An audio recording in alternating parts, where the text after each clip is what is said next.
Hello everyone, আশা করি সবাই খুব ভালো আছো। দিনটা ছিল ৬ মার্চ বৃহস্পতিবার। আর এই যে আমার মিঠি সোনা, দেখো শরীরটা খুব খারাপ ছিল।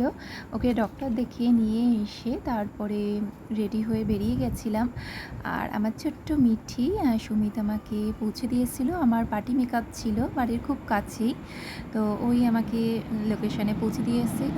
আর এই যে লোকেশানে আমি চলে এসেছিলাম, জায়গাটা ছিল খুবই সুন্দর। আর আমি তো টাইমলি চলে গেছিলাম, ১:৩০টার মধ্যে আমি সেখানে পৌঁছে গেছিলাম, কিন্তু গিয়ে দেখি তখনও কেউ আসেনি। তো ফোন করেছিলাম, বললো একটু দেরি হবে, এখনও রিচুয়ালসগুলো শেষ হয়নি। তো বসে দেখে দেখে কী করবো, বাড়িটার ভিডিওস নিচ্ছিলাম। আর জায়গাটা খুবই সুন্দর, আর এখানে আমি অনেকবার গেছিলাম।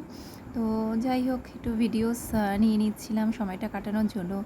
তারপরে তখন বাজে ২টো, তখনও পর্যন্ত কেউ আসেনি।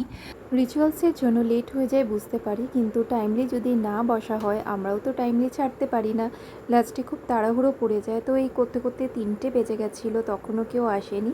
ফাইনালি মেকআপ করাতে আমি বসে গেছিলাম। আর ইনি হলেন আমার ফার্স্ট ক্লায়েন্ট, ইনি হলেন ব্রাইডের মা।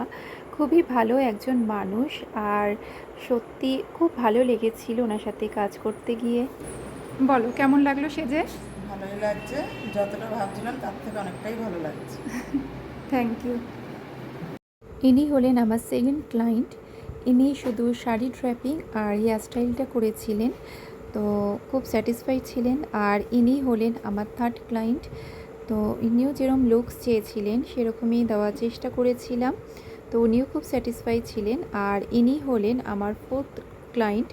তো ইনিও যেরকম লুকস চেয়েছিলেন সেরকম দেওয়ার চেষ্টা করেছিলাম। আর ফাইনালি ইনি হলেন আমার ফিফথ ক্লায়েন্ট। তো এনাকেও এনার পছন্দ মতন লুকস দেওয়ার চেষ্টা করেছি। প্রত্যেকের খুব ভালো লেগেছিল কাজ। আর তারপরে যখন বাড়ি ফিরলাম, আর এই যে আমার মিঠি তোমার সব সোনা থেকে কি বেশি করছে কোনটা ভালো দেখো। লেগেছে মা? বাবলস তোমার favourite? Love you, love you সোনা। দিনটা খুব ভালো ছিল। তো সবাই খুব ভালো থেকো। Thank you.